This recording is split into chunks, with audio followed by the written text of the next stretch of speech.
Well, climate change has certainly become a global priority, and the U.S. sheep industry has a very important story to tell when it comes to animal agriculture's carbon footprint. In my opinion, we should really take an honest role in reducing our footprint on the environment, minimizing that while producing the food we produce, and do a much better job communicating with the public at large. Because particularly the younger people in society want to know where their food comes from. Over the years, environmental concerns about livestock production have gained traction, and that's why sheep producers like Susan Schultz say it's so important to tell their story. We've got to change the narrative because we can do whatever you want to call it, targeted grazing, managed grazing. We have the ability with our sheep to just do wonderful things for the soil, but we're not telling that story. Of regenerative agriculture. We're not telling it, and we've got to get better at it.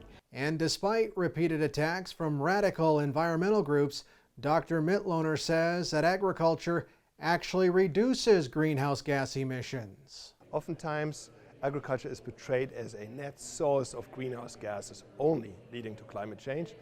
But what's really interesting is that one greenhouse gas, so-called methane, can be an important avenue for solutions, because if you manage to either keep methane stable or even better reduce methane, then you're actually pulling carbon out of the air. And when you reduce carbon, when you reduce methane, you reduce warming. You induce what's called negative warming, that's cooling. So if we reduce methane by 10, 20, 30%, we're actively pulling carbon from the atmosphere, much as if we were to plant forests that do the same during photosynthesis. And that is where I want the agricultural sector to go.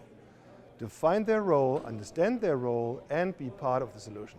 Now, in addition to the American Sheep Industry Association, the American Lamb Board is also working with Michigan State University to evaluate the environmental footprint of the U.S. sheep industry in order to have accurate and robust data to help contribute to this very important issue.